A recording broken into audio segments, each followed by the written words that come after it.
छोड़ दे और अच्छी जिंदगी जीने की आशा कर। इस राजमहल के असली वारिस को ही ये सिंहासन लौटा दे। अगर लौटा देगा तो ही अच्छे से जी पाएगा, नहीं तो लेके जाओ इस राजद्रोही को।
मर्द हो बेटा। इस चित्रदुर्ग राज्य की मिट्टी में तेरे जैसे असली हीरे ने जन्म लिया है, यह देखकर इस बूढ़े के अंदर जवानों की जैसी ताकत आ गई है।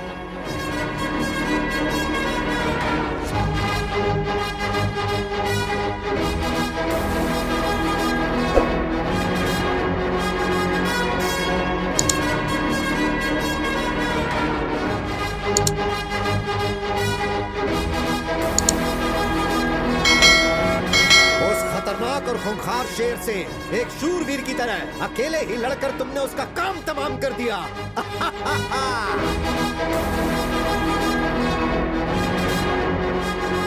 अरे वाह, कितनी हिम्मत है, क्या जोश है। मान लिया तुम सच में वीर हो।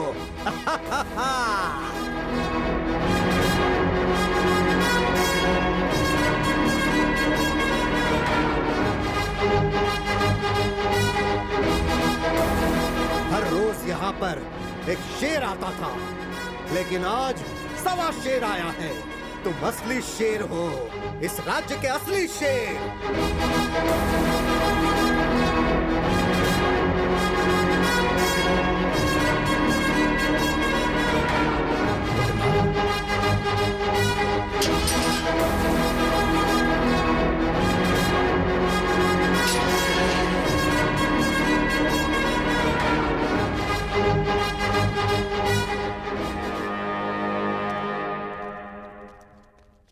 वर्मा, क्या है ये सब? और तुम लोग यहाँ पर कैसे आ गए? वो सब मैं बाद में बताता हूँ, पहले यहाँ से निकलते हैं। चलिए। हाँ चलो।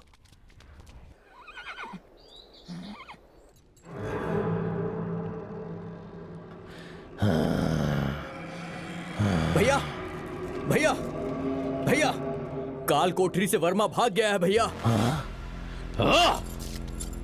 और उसके साथ राज्य के मंत्री जी और काल कोठरी में बंद राजा, उन दोनों को वो भगा ले गया है भैया। इतना ही नहीं, हमारे शेर को भी उसने मार दिया।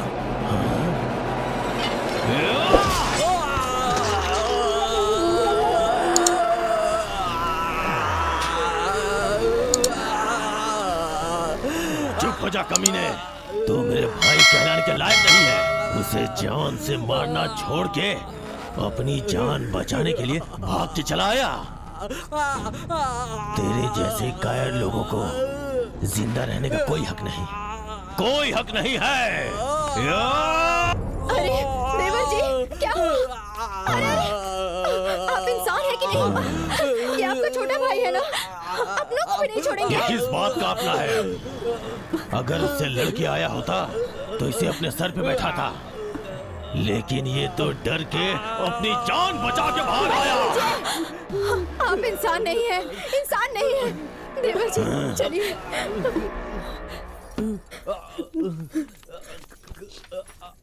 देवर जी अपने आप को संभालिए।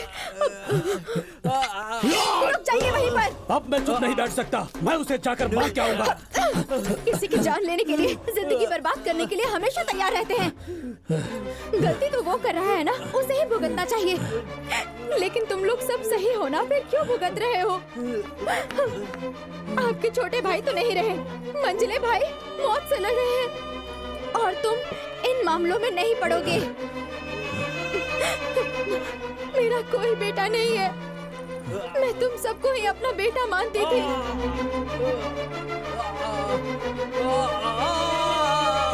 तुम्हारा भाई वो अपने स्वार्थ के लिए किसी की भी जान लेने के लिए हमेशा तैयार रहता है।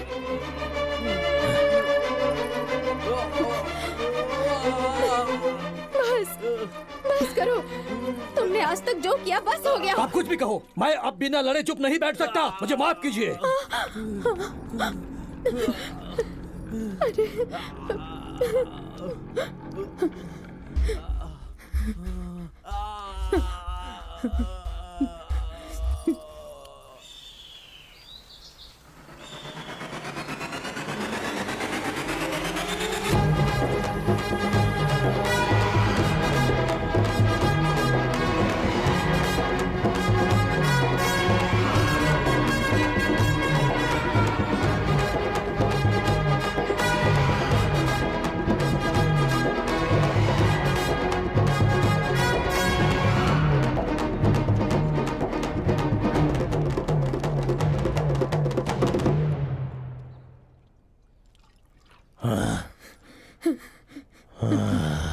इंसान होकर भी जानवर जैसा बर्ताव मत करो। और कितने मासूम लोगों की जान लोगे तुम? क्यों इतना लालच पाल रखा है तुमने? तुम्हारे कुल को आगे बढ़ाने वाला कोई है? तुम्हारे इन पापों की वजह से मेरे गर्भ में कभी कोई बच्चा नहीं ठहर पाया।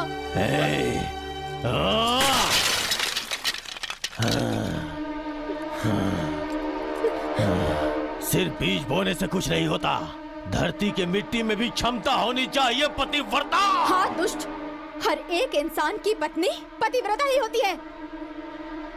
रावण की पत्नी मंदोदरी, दुर्योधन की पत्नी भानुमति, हिरण्यकश्यप की पत्नी कयादु, वो सभी पतिव्रता ही थी, और उनकी वजह से उनका राज्य भी बढ़ा और उनका सपना भी पूरा हुआ। तो अब तो मुझे ज्ञान सिखाने आई हुई है, हाँ? तेरी तो मैं ना मुझे पतिव्रता बन के रहना है, ना ही मुझे रानी बन के रहना है। इसीलिए मैंने फैसला किया है।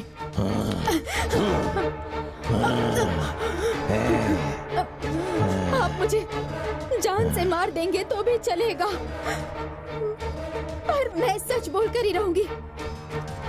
आपके सारे गुनाहों को कबूल करूंगी मैं। प्राण, अपने प्राणों की रक्षा कीजिए आप। आपके अंत का समय दूर नहीं है। तेरे पतिव्रता का गुण अब सामने आ गया।